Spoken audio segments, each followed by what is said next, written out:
Hi, everybody. It's Tim Constantine from the Washington Times, joined by my good friend for America. He's Dave Bozell. Hi, Dave. How are you? Good, sir. How are you, Tim?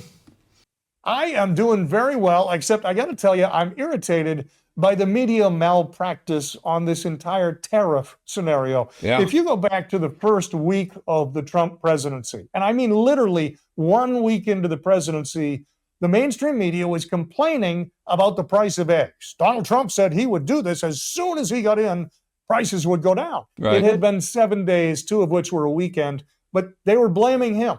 None of them complained when Biden had 20% inflation, but 7 days in, they were complaining. And now they're doing the same thing with this tariff policy. And I don't know if it's just the hatred for Donald Trump or if they really don't understand the issue at large here. Oh, the market is off by 3,000 points. The market is off by another 1,900 points. Yeah. It happens, but I'm not trading day by day. My entire world doesn't worry between Monday and Wednesday what my net worth is. It does matter a year from now and 2 years from now and 5 years from now. But are we looking at a bigger picture here?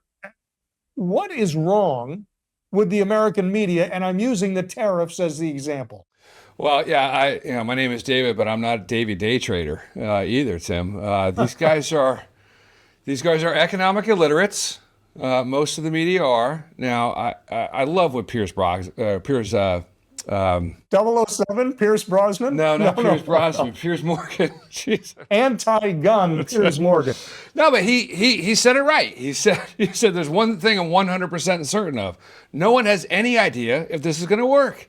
Now, President Trump has campaigned on the tariff issue since day one. In fact, if you go back to some of his earliest television appearances way back in the 80s, way back with Oprah, way back with Phil Donahue, he was talking about tariffs and what he would do with them if ever he wanted to run and win the presidency way back then. So this is not news to the American media.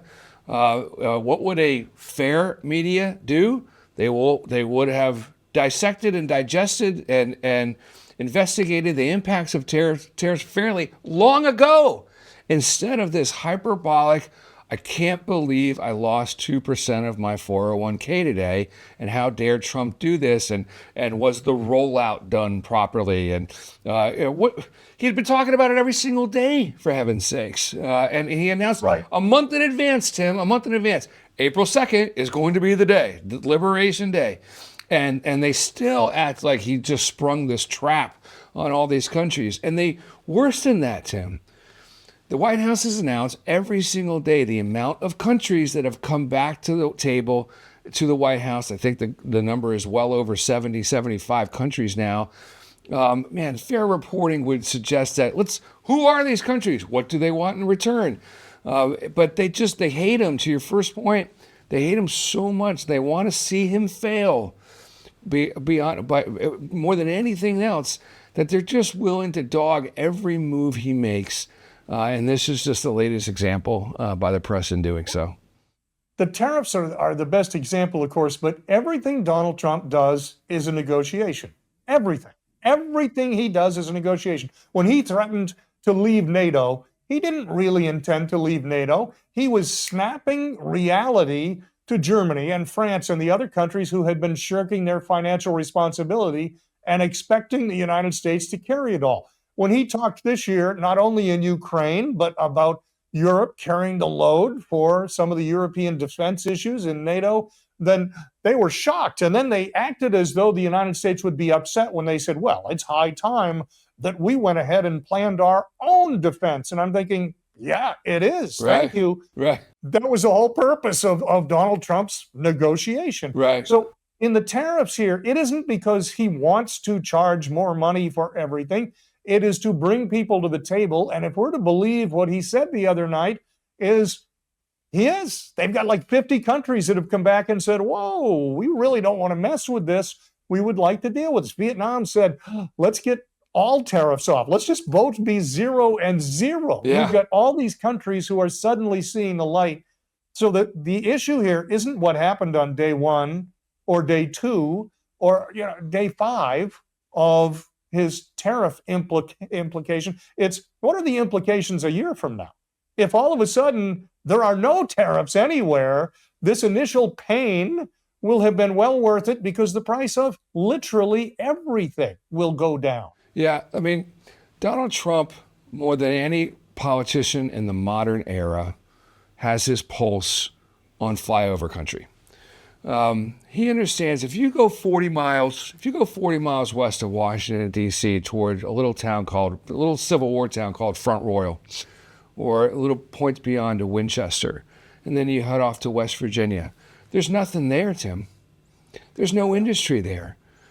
These are dying, crumbling towns, rife with crime, drug addiction, prostitution, now illegal immigrants, sucking up all of what the minimal resources that these towns have. And this is an epidemic that's spreading all across the country, where only the coastal areas of the country and the cities have any sort of gainful employment. And where it's just white collar, it's desk jobs, where people are just emailing each other to prosperity. That is not what this country was founded on. And I think the tariffs spiritually, not to assign a divine providence to this, but the motivation is economically balanced and get these guys to the table and negotiate this, that, and the other. But spiritually, is to save the American working man and woman, to give them opportunity, not just to build, but to pursue any and all different types of livelihoods. Instead of being forced into this cocoon, well, I guess I got to go move into suburban hell and get a desk job because that's the only thing that pays a decent wage.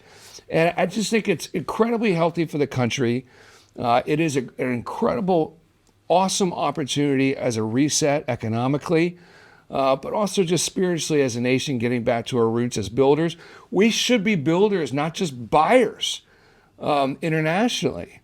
And we shouldn't have to go to Bangladesh to get our textiles. We shouldn't have to do that. We should build them right here in America. You mentioned the reset, and I think that's the best term for this, because when we think in terms of, let's say you get a cavity, you have a toothache, it hurts, you realize you have a cavity. What's the answer? You go to the dentist, he gives you a shot of Novocaine, the shot hurts. When he sticks that needle in your cheek, it hurts. When he drills, even though you've had the shot, it hurts. For a day or two afterwards, it's sore, it hurts. But then if you survive those couple of days, you're all set, no problem. I have one friend who, when we were younger, would have dental issues, but didn't want to feel that pain, so he would put it off, and he would put it off, and he would put it off. Meanwhile, he's feeling pain every day because of the cavity. Ultimately, he has more trouble because he didn't address it in a timely manner. And I think it's a great analogy for what we're doing here. Is it possible we're going to feel any pain during 2 months, 3 months, 6 months while this all goes into effect? Sure. But is the end game, are you going to have better dental health? Are you going to have a better economy in the United States? Of course, you go, you address the issue, you feel the pain, you fix it, and you move on. And that's what I see Trump trying to do here. He does not want some 50% tariff on someone. What he's trying to do is force them to remove their tariffs against the United States. And again, if what he's telling us is accurate, it's already working. Right. And there's also going to be more of an opportunity, I think, for investment opportunities locally. I mean, right now, if you want to make money while you're sleeping, your only real hope is to just throw money at the market.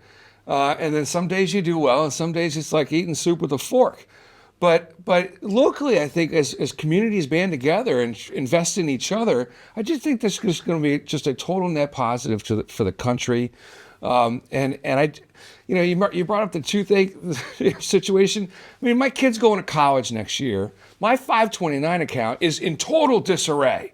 Right? I have no idea how I'm going to pay for first year of college anymore, but I'll manage through it. We'll muscle through it. And if the country is better off for it, let's band together and root this policy on to the extent that we all understand that has been done to America for the last 40 years has been not just unfair, but highway robbery. And this is what the country voted for. And the media need to understand these principles first and foremost. They can cry and bang their pots and pans all day long, but 75 million people voted for this reset. You know, the downside, of course, is Jaguar is not importing any cars right now while there's the big extra boost. So you're going to have to wait on that fancy car, Dave. Jaguar was going downhill. You couldn't even get out of the car, so the doors wouldn't work.